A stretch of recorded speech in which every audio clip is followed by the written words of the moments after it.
do a few other checks. They can get you some glasses before we take off. When it comes to 3D glasses, by the way, we only need those one time. That's just for King Kong 360 3D. We'll let you know when to put them on, but we do need to get them in the loading area. Also, once we're underway, the running time for the tour does kind of vary depending on how the traffic runs out there. Usually it's somewhere between 45 minutes and 1 hour, usually somewhere in that time frame. So get comfy, we're going to be together for a while. If you're traveling with very small children, like 2 years old or so, we do suggest they're seated a little more toward the center of the row, at least 1 seat away from the outside gates. That's just for their safety. Also, there is a few portions of the tour which can at times be a little too intense for some of our younger park guests. Just a heads up on that. Anyway, in just a bit, looks like we're pretty much loaded here, so in just a bit the gates will be coming down the left-hand side. Watch your arms and legs when they do so. As we're finishing up the loading process, we'll take a little look at a day in the life of Universal. A lot goes on.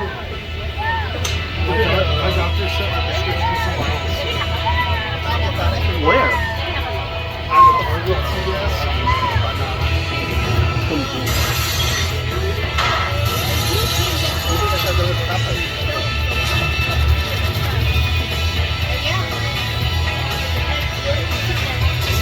All right, read. Ollie. Ready? Ollie, look. Ollie, look. Watch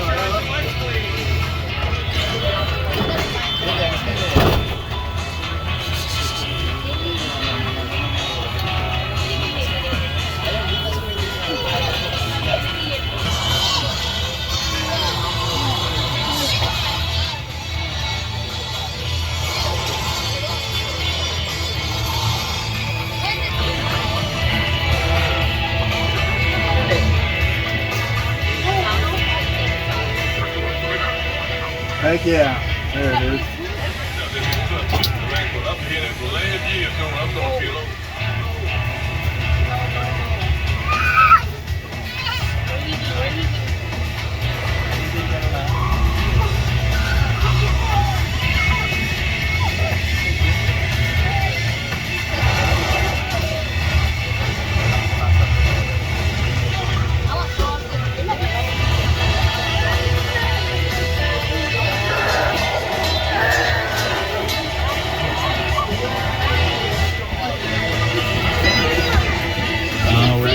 Just got the clearance to leave. That's what we'll do. Here we go. Everybody, folks on the left, we're out of here. As we depart, let me introduce you to my special virtual co-host on the tour today. You know him from Saturday Night Live, and more so as the host of The Tonight Show. It is Jimmy Fallon. Oh, hey there. Welcome to the Universal Studio Tour. I'm Jimmy Fallon. I'll be making sure that you get through this experience in one piece. You've got the very best guide. Casey. And this drive. James. You're the best. I love them. Even though Casey. owes me $5. I know you guys are excited to get on the tour, but first, a few safety rules. Yes, a few quick safety rules as we get rolling here. First, if you need guest assistance or if you have a medical emergency, you drop something of value off the side of the tram, or you notice any significant audio or video issues, reach up and grab the red cord that runs along the center of the tram ceiling. I'll be back to assist you as soon as it is safe to do so. Otherwise, during the entire tour, please remain seated, keeping your arms and legs inside the vehicle at all times. The studio is private property, and if any time during the tour you drop your phone or just can't wait to use the restroom, pull the cord and remain seated. Also, please no smoking of any kind on the tour, and be prepared. Our tour today does feature loud noises, fire effects, and many water effects, so you might get a little bit wet. There's also sudden tram movements during the tour, so secure your personal belongings and hold on. And finally, for your safety and those around you while on board the tour, we ask that you do not use selfie sticks. All right, with the safety rules out of the way, start to make our way down the hill past the Universal timeline. One of the great films Universal has produced throughout the years. Also on our right, we're going to be passing under and nice little section here of the Starway escalator system that gets you down to the lower lot. It is one of the longest continuous escalators in the world, so you know we got that going for us. Also in the distance off to the right, you'll see a quick elevated view of Super Nintendo World, home to Mario and Luigi, the stars of our biggest film of 2023, the Super Mario Brothers movie. Off to the left, obviously, a lot of construction has been going on. That is, of course, for our upcoming Fast and Furious roller coaster, Fast and Furious Hollywood Drift. That'll be opening up sometime next year. Definitely looking forward to it. Should be a lot of fun. As we continue down the hill, coming up on our right, we're going to be passing by Fire Station 51, which is a real working fire station on our lot. It was actually named for the fictional Fire Station 51, our television series Emergency, out on our property in the 1970s. But this is where we leave the real world behind to continue on into the cinematic world of make-believe. We're heading down the hill to the front lot. It houses the majority of our sound stages. In those stages, we can create any environment that this story demands. Coming up ahead of us will be a great example. Soundstage 12. It's our oldest and largest soundstage. It's been used by numerous productions throughout the years, and we'll take a look at a few of them here.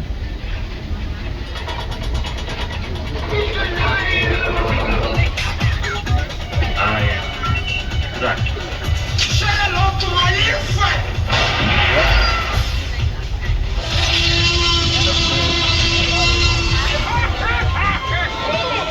Oh, the green.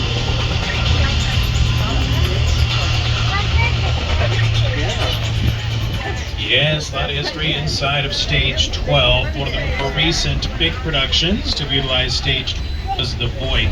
The Voice moved out a while back, but they are still on the Universal lot. They're now using a couple of our backlot sound stages, which we'll pass by a bit later in the tour. Also, as we get to the end of the timeline here on the left, you're going to see the final poster is for Oppenheimer with Cillian Murphy. That is our most recent Academy Award winner for Best Picture. As we exit the timeline, we officially enter the front lot. On our right, we'll pass along the back side of Super Nintendo World. Off to the left, more sound stages. Stage 11 here on the corner, currently home to the Max Series packs, starring the award winner Gene Smart. Also, you'll see some of the big doors on the side of the stages are open. Gives you a chance to take a little peek inside as we travel past. Now, those big double doors are called elephant doors. In the early days of the studio, we shot a lot of movies with large exotic animals, including elephants. We needed a door that could accommodate an elephant getting on stage, hence elephant door, and well, the name stuck. There is also a great big building directly ahead of us. It is the Carl Laemmle building, named after our studio founder, Carl Laemmle. He formed Universal Pictures in New York all the way back in 1912, then moved west, and began making movies on this property around 1914. Our official grand opening date was March 15th of 1915. That is the date that we opened up the studio gates, allowed the public to come in and watch the then silent movies being made. As we round the corner here, coming up on our left will be one of our larger front lot sound stages, Stage 14.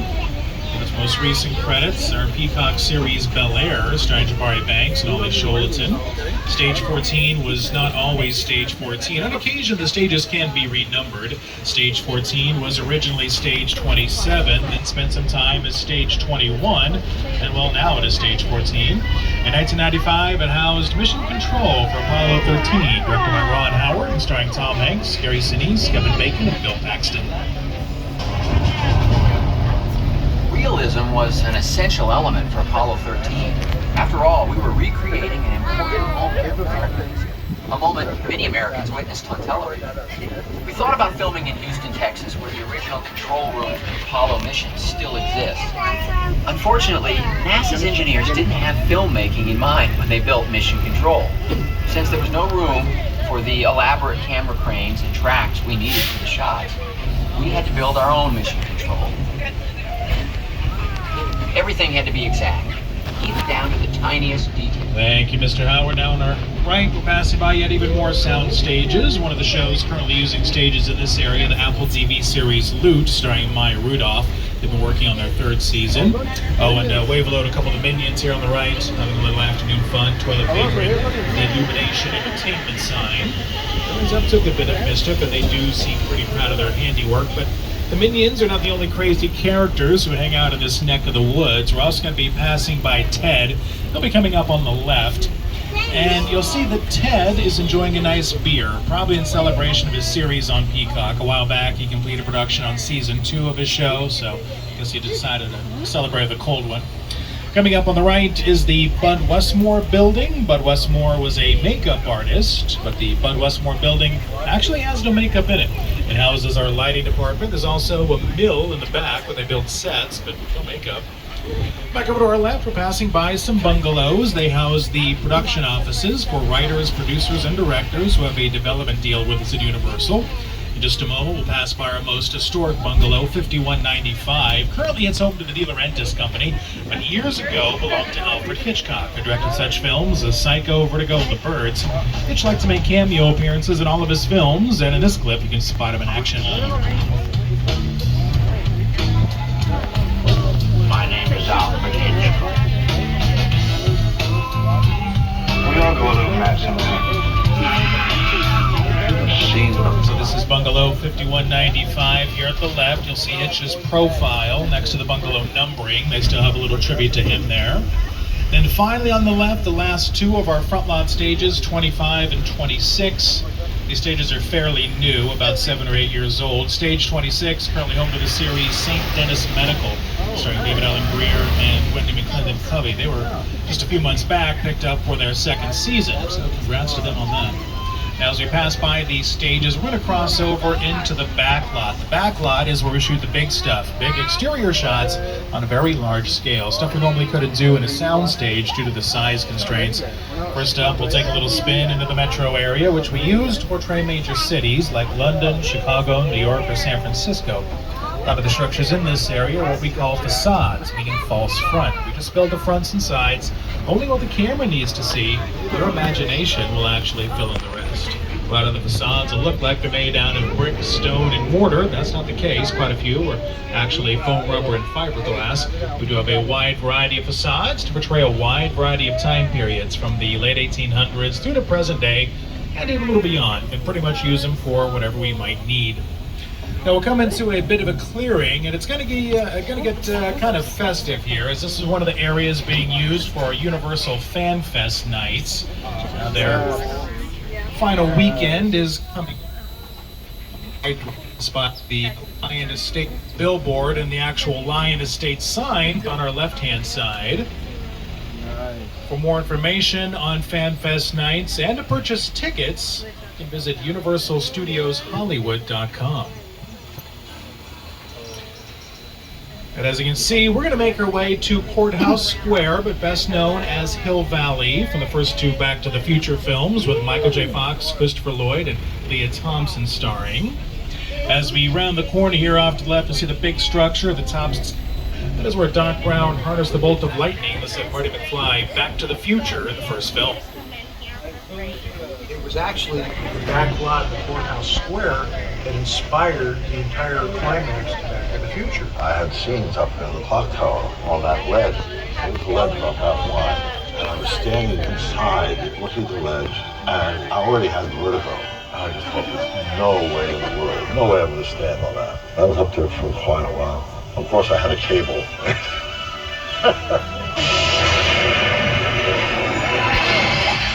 Now, as we make our exit from Courthouse, we're going to cross over what I like to call Main Street in the Metro sets, but it's officially known as New York Street. So as we cross over, look to your left and right, and you'll see that it does have a bit of curvature to it. It's built on what is called the banana curve. So that way, when you're looking down New York Street, pointing your camera down New York Street, the street looks like it's a lot longer than it actually is. Looks like it just kind of keeps on going forever.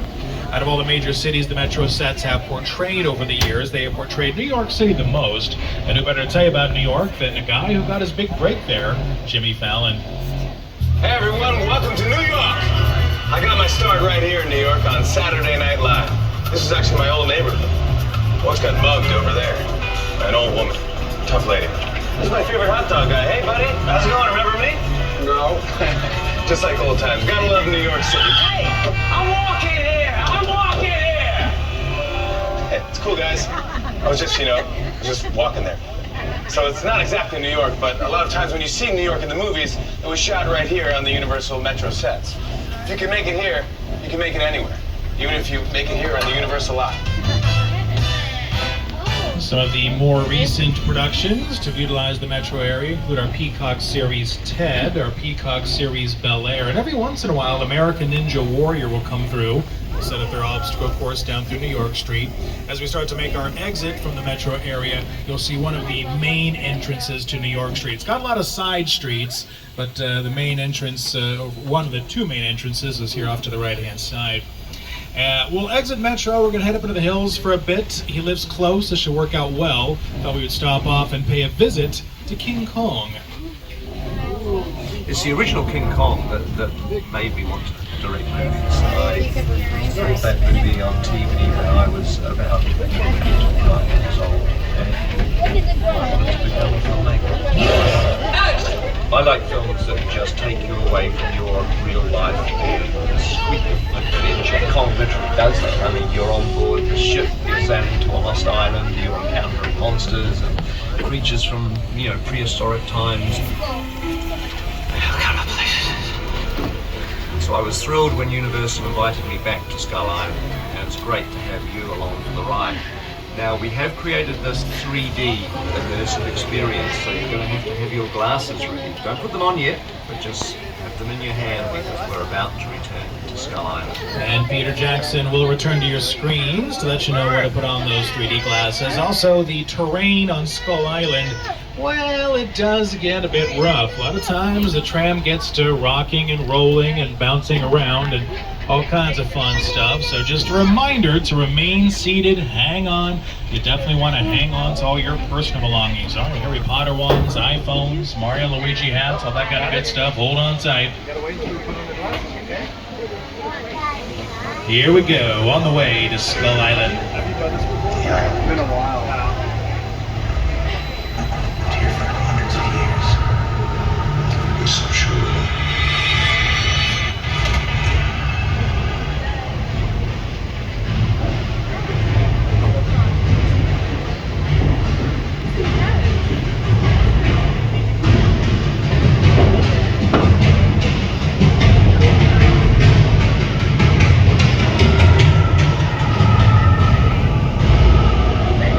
Glasses on, everybody. We're back in Skull Island.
right, that epic battle that we just witnessed was done on some of the world's largest digital 3D screens. They are 40 feet tall, 180 feet long. The film itself utilizes some of the most advanced technology in filmmaking today. Of course, done by Peter Jackson and his team at Weta Digital. On your screens, look behind the scenes at King Kong 360 3D. And I always like this shot right here. It gets inside the stage with the lights on, the screens running along each side of the track.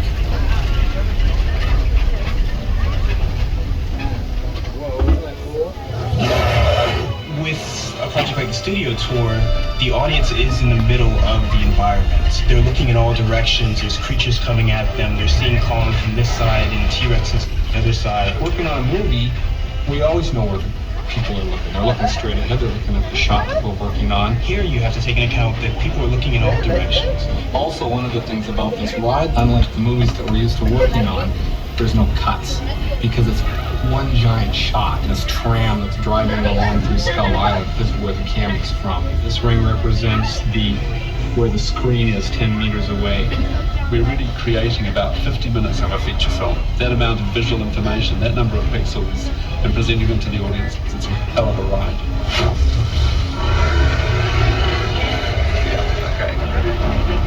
All right, a little rendezvous there with King Kong, one of our most recognizable big screen icons. As you can see, as we make our way out of this section of the back lot, we're cruising the outskirts of the Metropolitan set. You can see the backside of one of the structures does not have a whole lot to it. Some support beams, and well, that's pretty much about it. Also, by coming this way, you will get to see something that a lot of tour guests don't often get to see. Coming up on our right, we've got this building that's got the stairs going up the end of it, but we'll get to the broad side of the building, and you will see it features a mural of our famous Universal movie monsters. This was done back in 2018 by a gentleman named Tristan Eaton, who's a Los Angeles native. He does have murals in a number of cities around the world, but what I like is the mystery. He did that mural freehand with spray paint. He is quite talented. Hopefully at some point he'll come back and do another one for us. As we continue along here, coming up on our left, some of our newer backlot sound stages. Stages 30 and 31 are home to The Voice. Oh, hey there, Studio Tour. I'm Kelsey Ballerini. And I'm John Legend. Did you know that the Universal Backlot is home to The Voice? It is, that's right. We tape right here on stage 31, and don't miss our incredible new season every Monday and Tuesday on NBC. Yeah, everyone's talking about the new Voice Coach. Voice Coach. You see that gorgeous face? We miss you, man. No, I'm here to put the employees in their place. So that's how it's going to be. The Voice, Monday and Tuesday on NBC. So The Voice uses 30 and 31. Stages 32 and 33 are home to the Reba McEntire series Happy's Place. Also stars Melissa Peterman. Also on our left, we have a little body of water called Park Lake. Now today, you might catch a duck or two out there paddling around and having a good time. But back in 1954, Park Lake was used to shoot a few scenes for one of our classic monster movies, Creature from the Black Lagoon, which last year celebrated its 70th anniversary.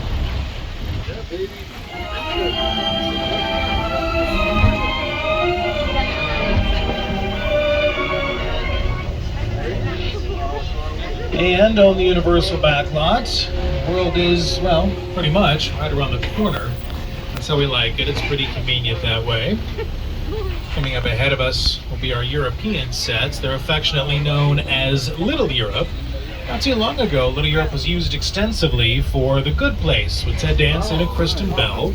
We do have access to Little Europe on this afternoon's tour, so we'll come in for a closer look. In fact, we're going to wind our way right through the middle of it here.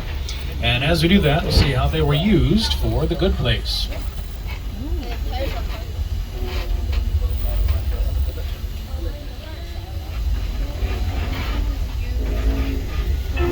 You, Eleanor Shellstrom, are dead. Cool. This location, the afterlife, come on. I have never ever seen this. You're in the good place. I'm not supposed to be here. And I'm actually going to pause it right about there, because the yogurt shop that you see on your screens as we wind our way through here, we're going to cut off to the right. But coming up on our left, a little structure with double doors, one of them slightly ajar, and the nearby mobile lamppost. Yeah, this was the yogurt shop on our left-hand side. Not as, festively decorated as it was for the show, but that is still the same spot. place. Okay, well, maybe it's not all that bad. How can I help? What is the bad place like? Well, it doesn't sound awesome. Yes, they had a good time at the good place. Also note about Little Europe, it is where a lot of our famous movie monsters got their big breaks back in the 1930s and 40s, as like Frankenstein's monster, Wolfman, and Dracula prowled the streets of Little Europe back in our movie monster heyday. Think of Universal, we think of monsters. Dracula, Frankenstein, the Wolfman, Frankenstein, The Mummy. the Hunchback of Notre Dame, the Invisible Man, Family of the Opera, classic. It's just brilliant. That Frankenstein image, Flathead, it's one of the great icons of the world. That to me was like the essence of the Universal horror film. I was just mesmerized by these movies. Boris Karloff, Lon Chaney. I remember the original Universal Studios Mummy movie really scaring me. They still ring in our memories now. We love them. Yes, indeed we do. Our monster movies of the 1930s definitely helped keep the studio afloat during the heights of the Great Depression. Also, as we made our way out of Little Europe off to the left, a lovely California ranch-style home. For a long time, it was part of the setup for the Hallmark Channel show Home and Family, and more recently it's been used by our Peacock series Bel Air. But now we will have an opportunity to head indoors. We'll make our way into stage 50. It is one of the few multi-level sound stages in the world. You don't see that too often. This stage has been claimed as of late by production, but fortunately for us, they have Monday off, so that allows us a chance to head inside here and take a look around.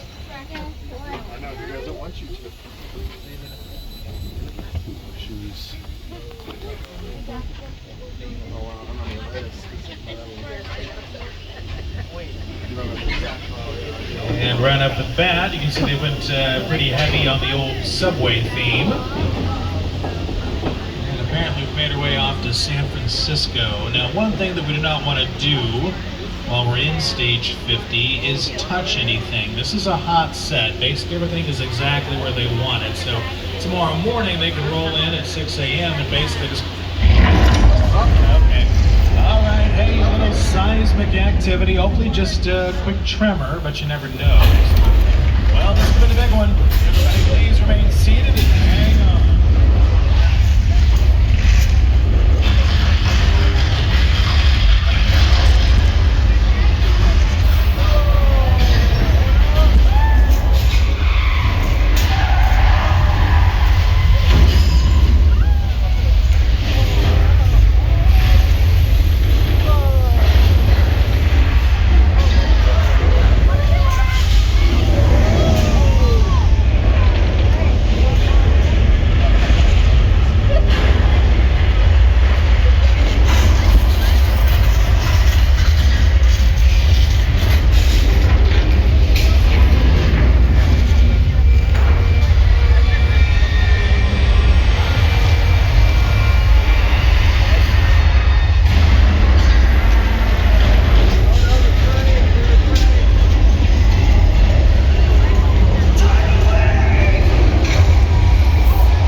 Simulated backlot earthquake slash tidal wave. Earthquake attraction back in 1989, March 36th. As we exit the earthquake attraction, we're going to come out onto Steven Spielberg Drive. Mr. Spielberg, of course, a long working relationship with us at Universal. Hence, he's got a street that bears his name. It's pretty lengthy. Runs through a portion of the backlot.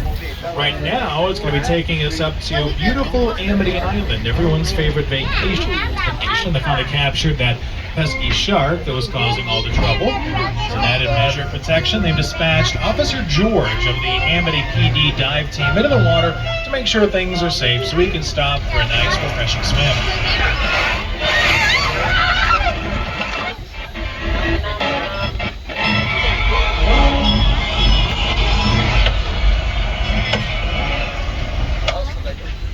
All right, so we'll pull pull down along the dock. I'll see if I can signal Officer George. Hi. Nice guy and a heck of a good cook. His backlot barbecues are actually... Wait a minute. Uh-oh. I was afraid of that. They caught the wrong shark. Look at the size of that dorsal fin. Our pal Officer George could be in big trouble. Hey, George, get out of the water, buddies. Coming right for you. On your left, George. Oh, this is not going to end well.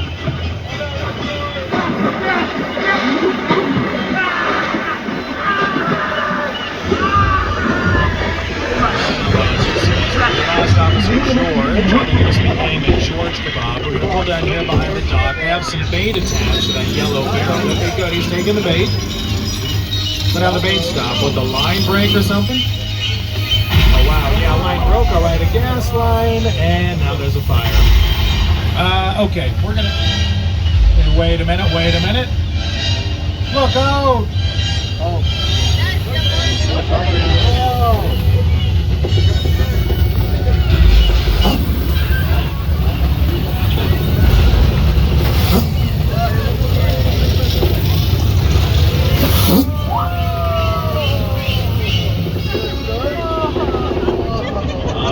Just got up close and personal with Jaws. The Jaws attraction turned 49 last month. It opened up April 10th of 1976.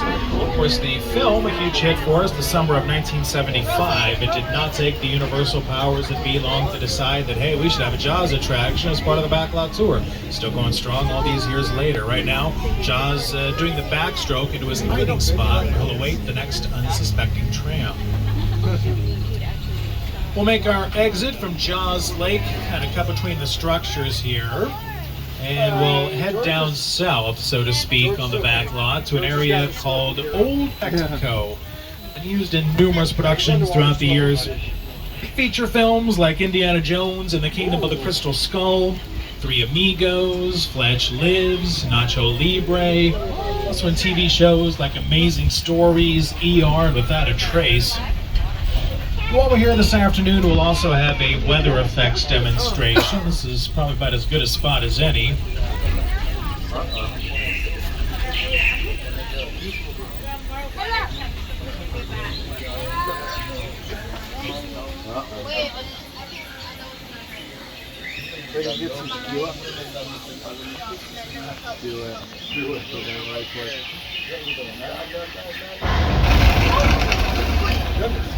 All right. Catch some occasional lightning flashes, high intensity flash bulbs. Hear a little thunder, an audio effect done through speakers. And here is your rain. Sprinklers high overhead, shoot water up into the air. The water comes right back down, gives you the illusion of falling rain. So, no matter how many consecutive days of sunshine we might normally have in Universal City, we can make it rain, a thunderstorm, whatever we want right here on the back lot. And it is nice, we come down here in the warmer temperatures, it's nice to get a refreshing shower, kind of cool off before the remainder of the tour. But regardless of when we're here, we don't want to stick around too long. You might notice we're in a low-lying area at the bottom of the hill.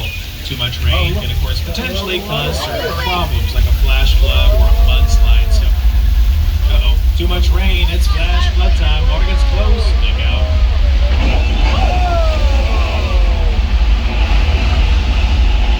And that is our flash flood on the back lot in 2002, using the film Big Fat Liar with Randy Munoz, Amanda Bynes, and Paul Giamatti.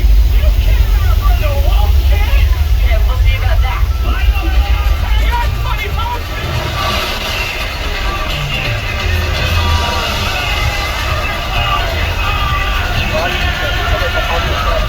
And with that, we'll cross the border, so to speak, from Old Mexico into our western area. We're entering 6 Points, Texas. All of our favorite boys have moseyed through 6 Points at one time or another. Talking about guys like John Wayne, Jimmy Stewart, Clint Eastwood, and Woody Strode. Now, the area gets the name 6 Points because many, many years ago, like 100 years ago, in our silent filmmaking days, we could shoot 6 different movies in here at the same time. Just dress each street looked like a different town. Each street had its own bank, its own sheriff's station, its own saloon, and its own hotel.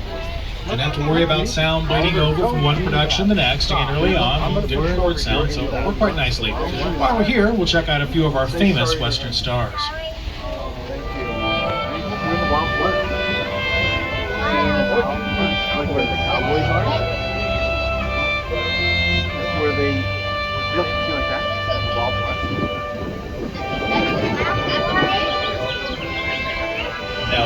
last decade. The biggest production to utilize 6 points, the feature film Once Upon a Time in Hollywood, directed by Quentin Tarantino with Leonardo DiCaprio and Brad Pitt starring. If you've seen the film, it's from the portion of the movie where Mr. DiCaprio's character Rick Dalton is guest starring on the television series Lancer. As we exit the Wild Wild West, you can see we've circled around a bit. We'll come back out by Park Lake, circle around even more to get back onto Steven Spielberg Drive to head back uphill. On the way uphill, we are going to be passing along the outskirts of the Jaws attraction. So on the way up, I want to bring up Mr. Spielberg via clip, and he'll talk about how he was involved in the Jaws ride's development. The Jaws ride was almost the inevitable result of the size of the box office when Jaws first opened in June of 1975. And that was really the first time I ever got involved in the creation of a ride. It was a great honor to be invited into a creative circle of tremendous designers at Universal. They were trying to figure out how to replicate what the movie had done to audiences in a real way by building a physical shark that would come out of the water and terrify tourists as they were sitting in the tram. And the most amazing thing about the Jaws ride is it is exactly as it was from the time it was first placed on the Universal lot. There have been tweaks, of course, over the years, but it is essentially what the designers and myself all envisioned and created.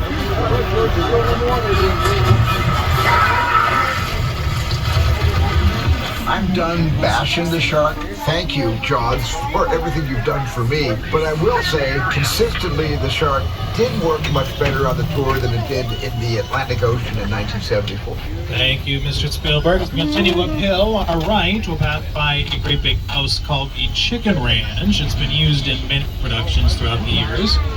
The Chicken Ranch is a practical set. It can be used for interior filming as well as exterior. Also, as we pass by the Chicken Ranch, coming up on our left will be a little side street with a closed set sign and some cones. That is the entrance to Colonial Street. For 8 years, it was Wisteria Lane, home to the Desperate Housewives from ABC. Currently, it is being used for our Peacock series Ted. We're going to try that again. Our upcoming Peacock series, The Burbs, not Ted, The Burbs with Keke Palmer, is based on the old Tom Hanks, Carrie Fisher film from 1989, which also shot back there on Colonial Street. But our Peacock series Ted does also occasionally use Colonial. Colonial, a very popular filming location here on the back lot. Anyway, as we continue uphill to a nice woodsy portion of the back lot, every once in a while we'll come upon the caution deer crossing signs. Those are legit. There's a lot of wildlife on the back lot, including deer. Apparently this is where they like to cross. Though honestly, I haven't seen any deer on this road in a while, so I guess as of late they're deciding to cross elsewhere. But a lot of wildlife on the back lot: deer, coyotes, squirrels, skunks, rabbits, raccoons, a lot of lizards. There's a bobcat that runs around out here from time to time. It's a real wild kingdom. We're going to peel off of Spielberg Drive for a bit. As we do that, first up, we're going to make our way through what I like to call the Universal Car Lot. That's a very unofficial name, it's just what I call it, but it does have a lot of picture cars. A picture car is any vehicle on a set that can be seen by the camera. Some of our vehicles have become just as famous as the stars who have driven them, and over the years, they've grown bigger, badder, and fat. Audiences have embraced their need for Ari, a Jurassic Park Jeep, Flintstones made donations, Fast and Furious vehicles, Transformers, Fry's Electronics van from Nope, even the Duesenberg here on the right from The Mummy Returns. As we round the corner from that, we'll find ourselves at a very historic and honestly kind of creepy set, the Bates Motel. In the distance is the Psycho House. These are two of the oldest freestanding sets in all of Hollywood. The Psycho House up on the hill is built at 3/4 scale. On screen, it'll look farther away than it actually is. Now on our way up to the Psycho House on our left, we'll pass by our official replica of the Hollywood sign built in Hollywood Chamber of Commerce. The actual Hollywood sign has 45-foot tall letters. Our replica has 10-foot tall letters. Also, when we pass by the front of the Psycho House, you want to look to the upstairs window, the upper left face. You should be able to wave hello to Mother. She's often up there watching the trams go by. She doesn't get out much. Also, apparently not a big believer in moisturizing, but to each their own. We'll pass by Mother, continue into another fantastic set. This is the incredible crash site from Steven Spielberg's version of War of the Worlds, in theaters back in 2005, starring Tom Cruise, Dakota Fanning, Tim Robbins, and Justin Chatwin.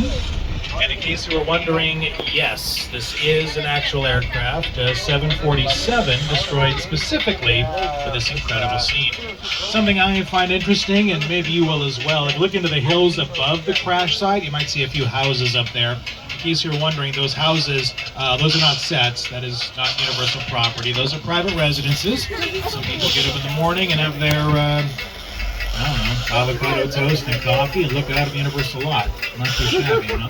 Anyway, while we're here, of course, let's take a look at the scene this set was used for.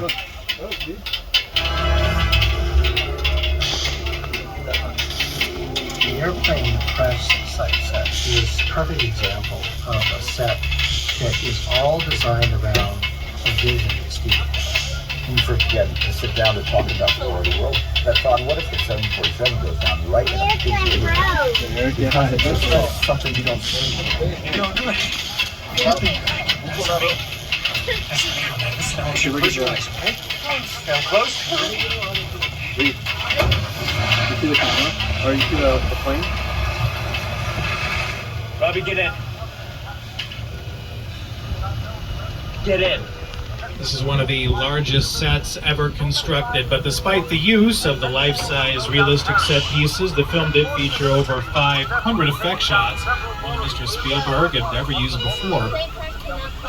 We'll make our exit from the War of the Worlds crash site and come back out onto Steven Spielberg Drive.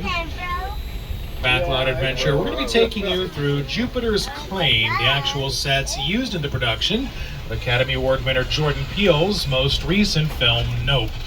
We'll take you right to the middle of the area, all up close and personal like. We're even going to add in a few audio effects. And who better to tell you about this setup than Jordan Peele. Magic only happens when a team of collaborators, often in the hundreds, work together to take an impossible notion and bring it to life. This is Jupiter's Claim, a nostalgic, small-time Southern California amusement park owned by former child star Ricky Juke Park.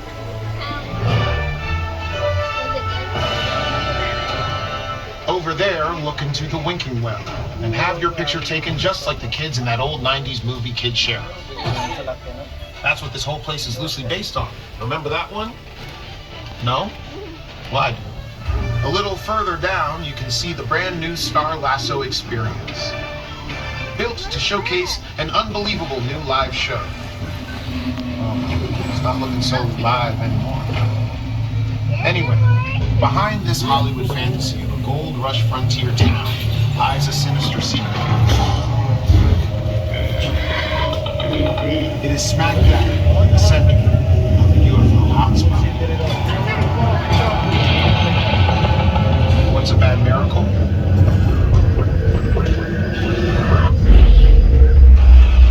Welcome to the world of no.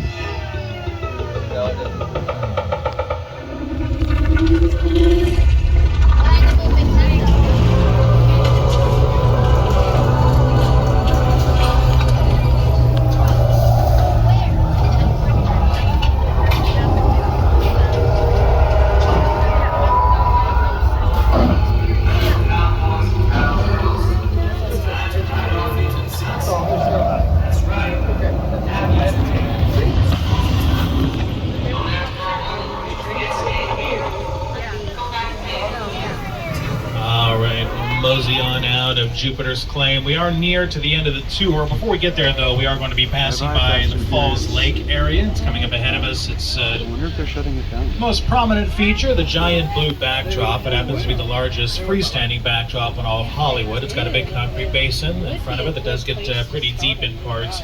Now, a little history of the area going back to 1960. Before all this was here, this is an area where Norman Bates hit a murder victim in Psycho. The backdrop and the concrete basin were built in 1986 and first used for this film, Jaws the Revenge, part 4 of the Jaws series with Mario Van Peebles. And we used it from there in productions like Jurassic Park 3 with Sam Neill, director Ang Lee's version of The Hulk, Apollo 13 for the splashdown sequence. Tom Hanks loves the area because there is again in Sully. Also had Jim Carrey walking on water out there and Bruce Almighty. And George Clooney took a dip out there for Oh Brother, Where Art Thou?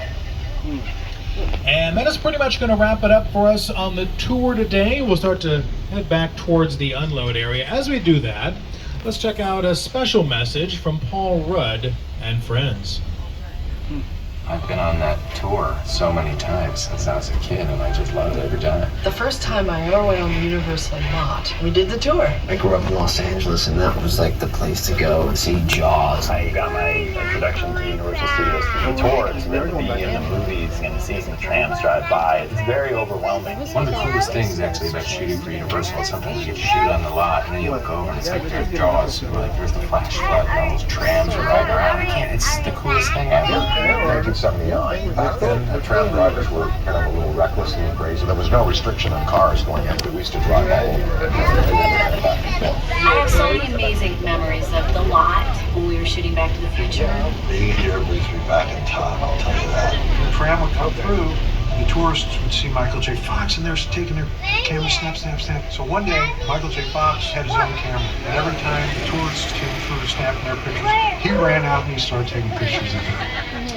Yes, very nice. We're making our way across the overview. Gives you a nice overview of our back lot. In the distance, the lovely San Fernando Valley. You can see our closest studio neighbors out there, the Warner Brothers.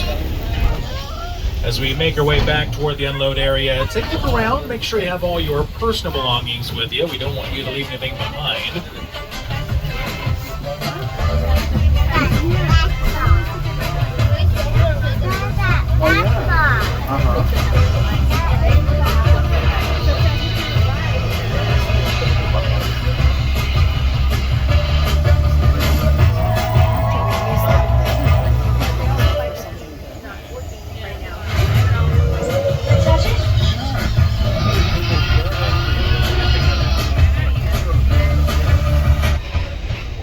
My theory is something Milton, the Fast and Furious building in Orlando or something, Nintendo too. And some sort of movie.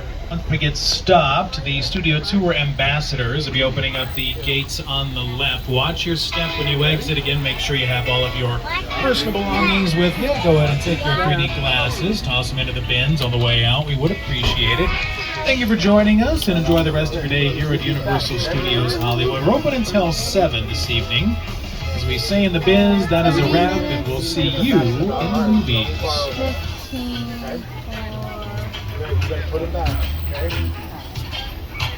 45 for Mario Kart. Jurassic World is 25. Return of the Mummy